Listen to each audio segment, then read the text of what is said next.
solution d'inéquation logarithmique, on va faire d'abord la méthode graphique. Alors, dans la méthode graphique, la première étape consiste toujours à faire l'esquisse graphique des deux fonctions qu'on compare.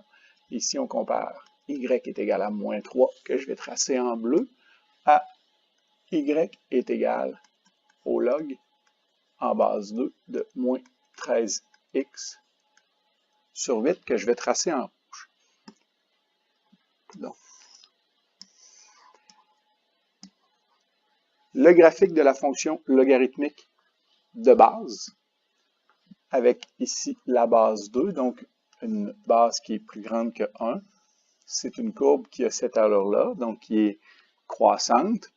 Mais ici, à cause de notre B qui est négatif, on va avoir un retournement, ce qui fait qu'on va avoir une courbe qui va avoir cette allure-là. On pourrait même placer le point, même si ce n'est pas nécessaire, mais je le dis juste en rappel. Le point qui est ici, je vous rappelle, c'est le point 1 sur B, virgule 0. Donc ici, puisque le B est moins 13 huitièmes, l'inverse de moins 13 huitièmes, ça serait moins 8 sur 13, virgule 0. Donc, c'est la coordonnée de ce point qui est ici, à l'intersection de l'axe des X. Ceci étant dit, ce n'est pas du tout nécessaire pour le problème qu'on a à faire. Tout ce qu'on veut, c'est avoir l'allure de cette courbe-là. Et on compare ça à la droite qui est en bleu ici, qui est y est égal à moins 3, donc une droite que je trace ici. Maintenant, je vais voir le symbole qui est ici plus grand ou plus petit, dépendamment dans quel sens je vais lire mon inéquation. Moi, je la lis toujours à partir de la fonction la plus complexe, donc ici, le logarithme. Donc, je cherche les endroits où le logarithme est plus petit que moins 3.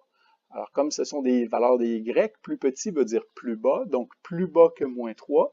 C'est-à-dire, je cherche des valeurs pour lesquelles la courbe en rouge est située en bas de la droite bleue que j'ai tracée ici.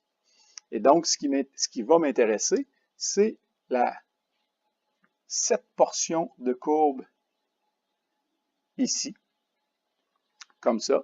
Et je peux déjà dire que l'ensemble solution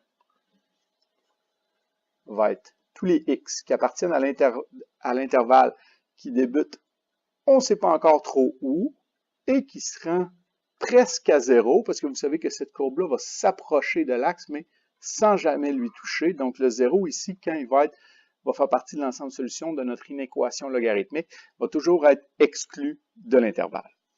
Alors, il nous reste maintenant à trouver, c'est quoi la valeur du point d'interrogation? Valeur du point d'interrogation, c'est ce point-là ici, qui est à l'intersection de nos deux courbes. Alors pour ça, je dois résoudre l'équation. Donc, je vais me prendre la place, je vais aller travailler à côté. Je dois résoudre l'équation moins 3 est égal au log en base 2 de moins 13x sur 8. Alors, comme je vous ai dit régulièrement en classe, on voit le logarithme comme étant un bloc qu'on ne peut pas séparer. Alors, lorsque vous voyez ce bloc logarithmique-là, deux options qui s'offrent à nous. Un, est-ce que je peux le calculer avec ma calculatrice directement? Ici, non, à cause de la présence de ma variable. Deuxième option, je passe en forme exponentielle. C'est donc ce que je vais devoir faire maintenant. Alors, le log en base 2 de moins 13x sur 8 égale moins 3, c'est-à-dire que 2 exposant moins 3 va être égal à moins 13x sur 8. Ensuite, j'ai un nouveau bloc ici qui est un bloc exponentiel. Toujours deux options qui s'offrent à moi. Est-ce que je le calcule ou je passe en forme logarithmique? Bien ici, comme il n'y a plus de variable dans mon bloc, je peux le calculer. Je rentre ça dans ma calculatrice et j'obtiens 1 huitième qui est égal à moins 13x sur 8.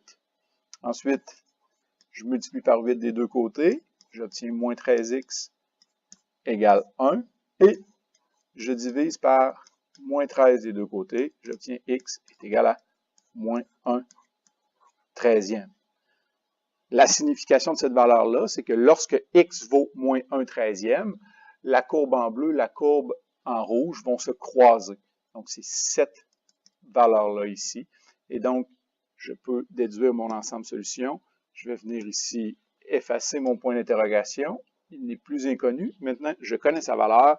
Elle est de moins 1 treizième.